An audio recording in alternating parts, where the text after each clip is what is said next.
Episode 4 of Season 4 of Invincible might just be one of the most frustrating episodes in the entire show because it was one decision away from being great. None of it was wrong in theory, but this episode's execution, the ideas of this episode were in the wrong show. Season 4 of Invincible has had some of the highest highs in this entire show, hands down. And every episode of this show, including the one I'm about to talk about today, is trying to tell a story. The problem is, this one is telling the wrong story at the wrong time. This episode has been absolutely trashed by fans.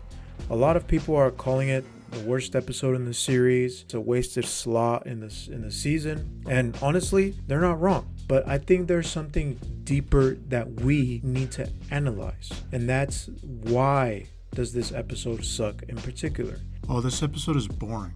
It is shockingly boring. Really, you could skip this one and miss nothing. This was literally the definition of a filler episode. Yeah, that's the overall feeling that we get out of it. But we need to understand why this happens. Because this is not the first time that a quality TV show has shown us a dud episode. There have been many high quality shows that have had their dud episodes. The first example that comes to mind is in the season 3 of Breaking Bad, the episode titled Fly, where there's really nothing going on other than just Walt and Jesse talking.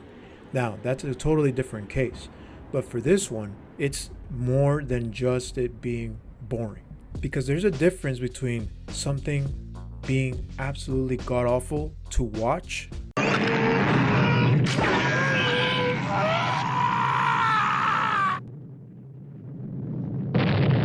and something being terrible because it does not belong where it was placed. I wrote that episode, and so I'm very happy with the fact that I wrote the highest rated episode of Invincible and the lowest rated episode of Invincible. You're showing your range. I think that's cool. Yeah, that's great. I think that's great.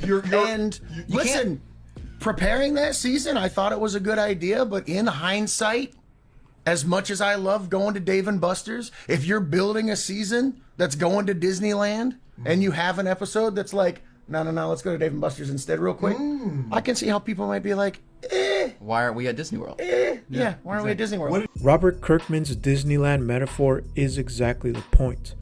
When people think about Invincible, they think about Omni-Man, Mark, the Viltrum Empire, Conquest, Thrag, Mark's family, the emotional fallout of power and violence and trauma.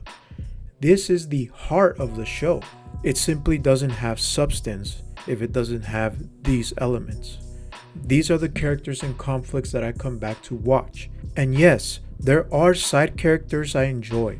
Rex has had excellent moments. Cecil is always interesting to watch. Alan the Alien gives the show some breathing room. And Seth Rogen brings in that energy needed in between the heavier scenes. But I'd be lying if I said every side plot hits for me. I don't care about the Mr. Lou storyline. I just don't. I'm sorry, but I don't. If they had made this storyline connect more to Mark's family since the very beginning, then I would actually have a reason to care the entire way through. That's an entirely different story that is separate from Mark and his family. The twins? I don't care. The Guardians? Mostly didn't care. So when we get to this Damien episode, right, you would think this would be my absolute breaking point. Because seriously, like, what are we doing here, guys? We got demons, we got hell, we got thick boy Satan, we got 3 minutes of falling. Yeah, 3 minutes of falling. I'm not letting that one go either. But the weird thing is, the more I watch this episode, the more I realize something. Even though this plot feels like complete filler, and I mean, it is. It's complete filler. Even though it has almost nothing to do with the story I actually want from Invincible, I still kind of enjoyed the ride. And the best way I can explain this is, you know, when you're driving somewhere with the GPS and you kind of miss the lane at the last second? At first you're mad. At first you're pissed because now your arrival time just jumped like 10 minutes. But then, since you're already stuck on the detour, you might as well just kind of accept it. You know what I mean? And suddenly you start noticing streets, buildings, and places you never would have seen otherwise. Drop a like if this has happened to you before, because this is super freaking annoying. That's what this episode feels like. It is absolutely a detour. It messes with the momentum of the season. But inside that detour, there are still pieces of a story that could have worked. And that's the real problem. This episode shouldn't have been in the season. Honestly, it should not have even been in the show, period. Invincible ruins Damien's story because Mark is too powerful. He walks into the supernatural conflict and immediately makes everything just feel smaller. But Damien also hurts this Invincible episode because he shows up uninvited in the middle of the story that we're already invested in. It's like the show suddenly pauses and says, hey, forget about the Viltrumite war for a second. Let's just go to freaking hell. You know what I mean? And I'm sitting here like, but why? Like, why do we have to do that? It makes no sense. And the side characters do not help. How do you make Satan look this goofy? This dude is going 1-for-1 with South Park Satan, bro. Like, actually, South Park Satan might be more intimidating. The one scene that actually got me a little invested was Damien with his sister. When she gets obliterated, Damien finally has a real emotional motive. Like, now there's pain, now there's loss, now there's some kind of revenge plotline that could work, but it doesn't have time to work because we're too busy focusing on Satan, we're too busy focusing on Invincible and like the other plot lines going on, and it's just like that completely ruins the episode, period. Because let me go back to the Fly episode of Breaking Bad for a second, right? A lot of people are divided with that episode, Breaking Bad's Fly episode. Some people say it's their favorite episode of the entire show, which is weird. You would think that this being the lowest rated episode in IMDb, this being the most divided episode, this being the slowest paced episode of the entire show with absolutely nothing going on, you would think that it would suck, but it doesn't suck. It doesn't suck for 1 second.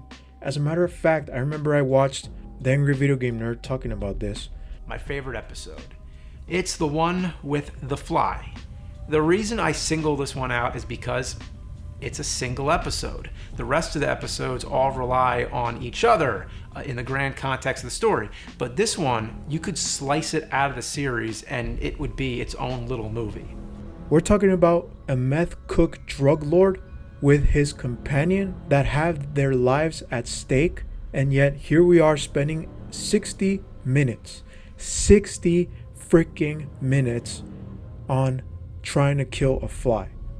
And it is peak cinema, because even though the episode takes a complete detour, the story writing and the pacing and the tension and the build-up and the characters and what they're saying and their context and the funny bits and the timing and the editing and the soundtrack and the build-up and the climax and the finale all work to perfection. That is the power of great storytelling. It could have worked perfectly here had we have given Damien time to breathe, given him his own world, establish the rules of hell, build up the relationship with his sister, make Satan more intimidating, and let the villain rise slowly. Then maybe this story could have absolutely worked. But as season 4, episode 4 of Invincible, it fails.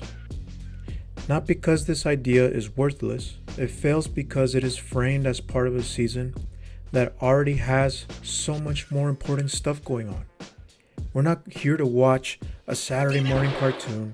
We're not here to watch a backdoor pilot. We're not here to watch a random side quest.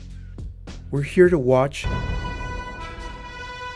And when you put this episode next to the best moments of the season, the gap is massive. This Viltrumite Wars storyline has been the peak of the series, in my opinion. I loved every second of watching this story unfold. This is the kind of story this show does best.